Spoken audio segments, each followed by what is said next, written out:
Merci de prendre le rendez-vous de l'actualité sur Eden TV. Mesdames et messieurs, bonjour et bienvenue dans ce journal. Au sommaire, point de presse du porte-parole du président de l'Assemblée nationale hier. Objectif, apporter un démenti formel sur la polémique que suscitent les rumeurs sur une supposée loi sur l'homosexualité au Bénin. Célébration hier de la 36e journée internationale de lutte contre le VIH-Sida. La lutte contre les stigmatisation faite aux personnes vivant avec le VIH-Sida a été au cœur de cette commémoration. Et puis, hors de nos frontières au Sénégal, 3 tonnes de cocaïne saisies, un record dans le pays. Les détails, c'est également en fin d'édition.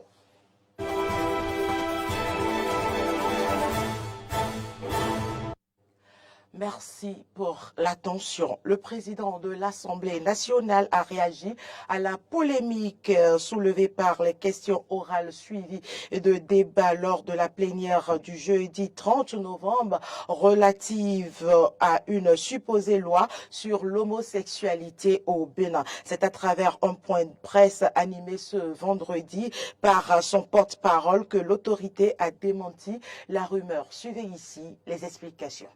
Le point de l'ordre du jour, objet de polémique, n'est plus ni moins qu'une question d'actualité transformée en question orale avec débat. Celle qui nous intéresse ici a été posée par le député Nourenou Achade, président du groupe parlementaire Les Démocrates, et 4 autres de ses collègues. Au cours de la séance plénière de ce jeudi 30 novembre 2023, aucun projet ou proposition de loi relative à la pratique de l'homosexualité n'était à l'ordre du jour. Il n'en a jamais été question. D'ailleurs, les échanges entre les deux parties ont été clairs à ce sujet. En interpellant le gouvernement, le député auteur de la question d'actualité transformée plus tard en question orale avec débat a voulu savoir si oui ou non l'enseignement sur l'homosexualité a été introduit dans le programme scolaire béninois. Le cas échéant, ce que cacherait le choix porté sur la classe de 5e dans nos collèges, sachant que généralement, à cette étape, les apprenants sont à l'entame de leur adolescence. Il a souhaité également savoir si les relations amoureuses entre personnes de même sexe sont autorisées au Bénin et ce que fait le gouvernement pour empêcher la propagation de cette pratique dans notre pays. À ces différents questionnements, le gouvernement a répondu en ces termes. Je cite.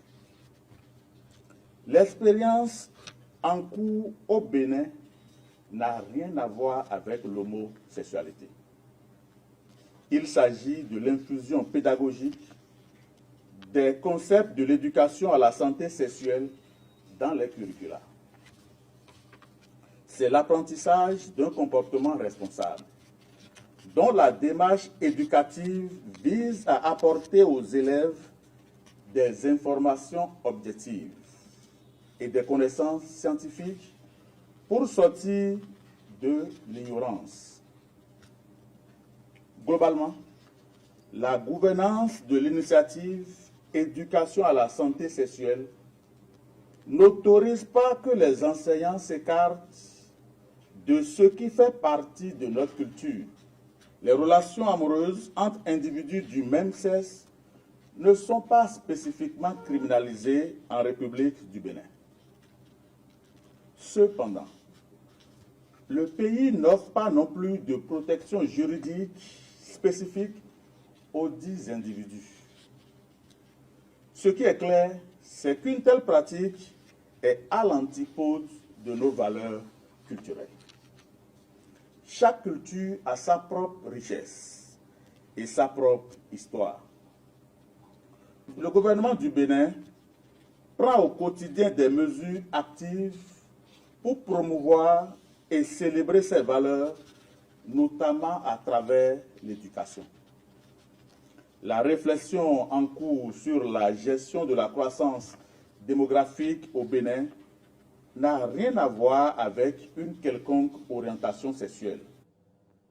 À l'instar des pays du monde entier, le Bénin a également célébré la journée mondiale de lutte contre le VIH-Sida. Les manifestations officielles se sont déroulées au Palais des Congrès à Cotonou. Les détails, c'est avec Arthur Wendon. Grâce au leadership du chef de l'État, Patrice Talon, ainsi que tout son gouvernement, des stratégies efficaces ont été mises en œuvre pour la lutte contre le VIH-Sida et plusieurs autres pandémies. C'est le lieu pour moi de féliciter ici le gouvernement du Bénin pour les excellents résultats engrangés au cours des années, mais surtout pour son choix courageux de confier aux communautés la gestion de tout un pan du secteur de la santé. Porté par la politique de santé communautaire, ce choix permettra sans nul doute de combler les gaps dans un futur proche à travers l'augmentation du financement intérieur de la riposte au sida, la sensibilisation accrue concernant l'impact du VIH-Sida sur la vie des personnes, l'éradication des stigmatisations et des discriminations, mais aussi l'amélioration de la qualité de vie des personnes vivant avec le VIH. Le gouvernement du Bénin a noué un partenariat avec le gouvernement des États-Unis à travers le programme PEPFAR depuis décembre 2021. Un partenariat qui a connu des résultats remarquables et qui en sera davantage grâce à la cagnotte de 3,9 milliards de francs CFA consacrée à l'année 2024. Notre partenariat au cours des 2 dernières années a donné des résultats remarquables. Dans les 15 sites soutenus par le gouvernement des États-Unis, dans le cadre du PEPFAR, 92% des 6 782 personnes séropositives ont commencé un traitement et, ensemble, nous avons atteint un taux de suppression de la charge virale de 95%. Avec un budget de 3,9 milliards de francs CFA pour 2024, le PEPFAR se concentrera sur l'expansion des sites de soins et d'amélioration des laboratoires de charge virale. Le résultat au Bénin en termes de lutte contre le VIH-Sida est encourageant, mais Benjamin Rompati, ministre de la Santé, pense que des efforts restent à faire en termes de réforme des lois, des politiques et de pratiques pour lutter contre la stigmatisation et l'exclusion auxquelles sont confrontées les personnes vivant avec le VIH-Sida et les populations clés marginalisées afin que chaque individu soit respecté et accueilli. Des efforts restent à faire pour l'atteinte du premier et du 3e 95 afin d'être au rendez-vous de 2030. C'est la raison pour laquelle le gouvernement du Bénin, sous le leadership éclairé du président Patrice Talon, s'investit dans l'éducation, dans l'accès aux services de santé et dans la réduction des disparités pour garantir à chaque communauté, quel que soit le contexte, des outils de prévention nécessaires pour protéger ses membres contre le VIH. Célébré autour du thème « Confier le leadership aux communautés », la journée mondiale de lutte contre le sida se veut être une occasion de mobilisation pour mettre fin à la stigmatisation et à la discrimination des personnes vivant avec le VIH. Les responsables de Canal+ Bénin ont animé leur dernière conférence de presse pour le compte de l'année 2023. Il était question de faire découvrir au public et aux hommes des médias les offres alléchantes qu'ils mettent à la disposition des abonnés. Clémence Tonoukoin. En prélude aux fêtes de fin d'année, Canal+ fait le plein de nouveautés pour ses abonnés. C'est un catalogue totalement enrichi qui est offert tout ce mois de décembre pour deux périodes de fêtes de fin d'année inoubliables avec Canal+. Yacine Pendant ce mois de fêtes, Canal+ a décidé d'être encore plus généreux que d'habitude puisqu'on arrive avec un contenu exceptionnel inédit avec des programmes aussi bien pour les enfants que pour les adultes et puis surtout avec des offres et des promotions jamais faites. Pour toutes les personnes qui sont déjà abonnées à Canal, déjà on les remercie de leur fidélité et puis on a préparé une offre qu'on n'a jamais fait avant. À partir du moment où vous avez un décodeur Canal+, quand vous allez vous réabonner à votre formule habituelle, vous aurez 30 jours à la formule tout Canal+, donc la formule à 40 000 francs CFA. Grosse actualité du moment, il y a une nouvelle chaîne avec Canal+ Cannes qui a rejoint notre bouquet de manière éphémère, juste pour cette Cannes exceptionnelle qui va se passer en Côte d'Ivoire entre le 13 janvier et le 11 février. Mais nous, dès à présent, la chaîne commence pour suivre en détail là, les équipes qui vont se challenger sur le terrain à partir du 13 décembre. Montrer aussi ce que la Côte d'Ivoire a prévu en termes d'infrastructures pour accueillir cette belle Cannes. Au cours de la conférence, la responsable communication est revenue sur le repositionnement des chaînes de télévision béninoises sur le bouquet. L'autre annonce, c'est l'arrivée de Eden TV et Diaspora FM sur le bouquet Canal+. Nous avons, depuis le 14 novembre, 8 nouvelles chaînes thématiques. Et donc la première chaîne que j'ai envie de mettre en lumière aujourd'hui, c'est la toute nouvelle, la belle chaîne Canal+ Cannes, qui est disponible sur le canal 9. Une nouvelle chaîne béninoise qui nous rejoint, c'est la chaîne Eden TV sur le canal 287. Suite à cette annonce, le directeur général du groupe de presse Eden TV Diaspora FM, Donclam Abalo, a pris l'engagement de travailler pour un meilleur contenu sur les deux médias. Pour l'équipe et moi, prenons l'engagement de travailler à un contenu de qualité, de travailler à ce que notre présence sur Canal+ soit pour nous une opportunité, afin que nous puissions vraiment contribuer à notre visibilité, à la visibilité de la culture de chez nous, du sport et puis de tous les secteurs qui concernent les médias. Donc merci pour la confiance et bon vent à Eden TV et Diaspora FM parce que la radio également est allée sur Canal+. Je promets que nous allons faire des merveilles. Pour les nouveaux abonnés, le décodeur est à 1000 francs à partir de la formule évasion, mais dans la limite du stock. Le gouvernement a rencontré cette semaine les autorités compétentes du Grand Nokoué. La séance initiée par le chef de l'État a connu notamment la participation des responsables de la Direction générale de la police républicaine, des préfets de l'Atlantique, du littoral et de l'Ouémé, ainsi que les commissaires des communes du Grand Nokoué. Devant la presse, le porte-parole du gouvernement a dévoilé l'objet de cette rencontre. Écoutons-le. Le président de la République a entendu échanger avec les responsables de la police républicaine, la hiérarchie et les commissaires du Grand Nokoué, tous les commissaires du Grand Nokoué. Il s'agissait davantage d'une séance d'échange, de réflexion partagée pour voir comment amener la police républicaine à être encore plus efficace au service de la sécurité et de la quiétude de nos populations. Nous reconnaissons tous que depuis 2016, des avancées importantes ont été réalisées en ce qui concerne l'attitude de nos policiers républicains, en ce qui concerne les services qu'ils délivrent, en ce qui concerne aussi la prévention et la gestion de l'insécurité dans notre pays, à telle enseigne qu'aujourd'hui, nous sommes d'avis pour reconnaître que s'il n'y a pas d'insécurité zéro, au moins la sécurité est globalement bien garantie dans notre pays.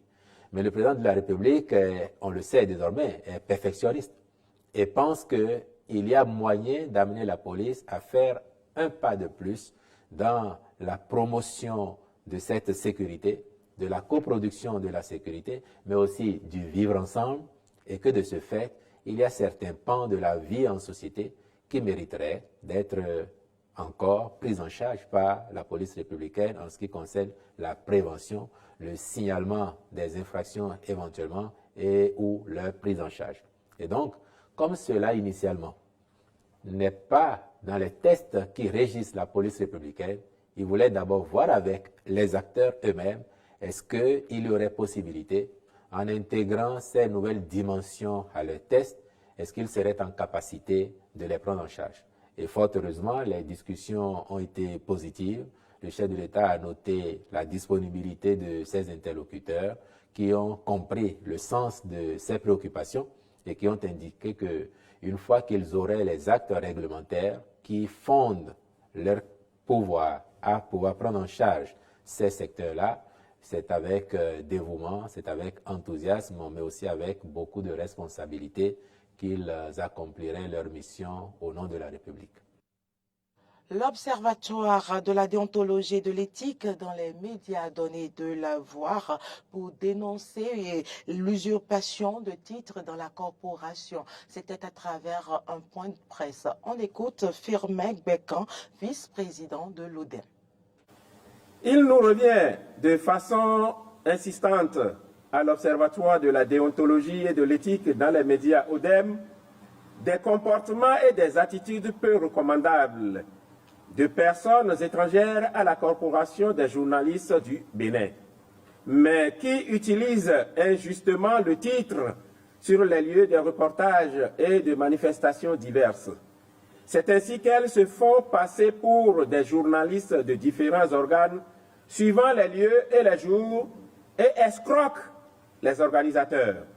Le cas le plus récurrent, pour lequel l'ODEM est même intervenu le 7 novembre 2023, reste celui du sieur Abdel Aziz Badarou. Je dis bien Abdel Aziz Badarou. Convoyé au siège de l'ODEM après une plainte d'atteinte à l'honorabilité du métier de journalisme, suite à une vive altercation au Palais des Congrès de Cotonou avec 9 autres personnes, dont quelques journalistes détenteurs de la carte nationale de presse, l'intéressé a reconnu qu'il n'est pas journaliste et qu'il admet faire une usurpation de titre pour décrocher des marchés de communication. Ainsi, a-t-il exhibé une carte de presse fabriquée de ses mains au nom d'un organe fictif, Le Point, nullement reconnu des listes officielles de la HAC. Sensibilisé, l'intéressé n'a pas cessé ses pratiques. Pas plus tard que le vendredi 23 novembre dernier, la même scène s'est reproduite au Palais des Congrès à l'occasion d'une manifestation publique. Ces comportements jettent de l'opprobre sur l'ensemble de la corporation et ne sauraient être tolérés plus longtemps. C'est pourquoi l'ODEM passe par cette voie pour condamner publiquement les agissements de M. Abdel Aziz Badarou ainsi que ces nombreuses personnes inscrites dans la même logique et dont les agissements ternissent l'image de la presse béninoise. Nous tenons à rappeler que l'usurpation de titres est condamnée non seulement par le Code de déontologie et de l'éthique de la presse, mais aussi et surtout par les lois de la République. En conséquence, les organisateurs des manifestations sont invités à prendre toutes les dispositions idoines pour sécuriser leurs activités et dénoncer aux instances de régulation et d'autorégulation les usurpateurs de titres. En tout état de cause, l'ODEM mettra en place un dispositif de veille pour traquer tous ces mercenaires de la plume et les extirper de l'espace public. L'Observatoire renouvelle son engagement à jouer pleinement sa partition pour contribuer à l'assainissement de l'environnement médiatique au Bénin. Par ailleurs, l'ODEM voudrait rappeler aux professionnels des médias leurs responsabilités et devoirs qui sont, entre autres, de se comporter de façon responsable et digne sur les lieux de reportage.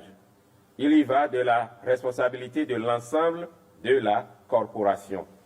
Fait à Cotonou le 28 novembre 2023 pour l'ODEM. Actualité en dehors du Bénin, au Sénégal, la marine a intercepté un navire transportant 3 tonnes de cocaïne. Ces dernières années, les saisies se sont multipliées le long des côtes ouest africaines. Selon le dernier rapport des Nations Unies sur la cocaïne, la région prend une importante croissance depuis 2019 comme zone de transit de la drogue en provenance de l'Amérique du Sud et destinée à l'Europe. Et ce sera tout pour cette édition. Merci pour l'attention. À très bientôt.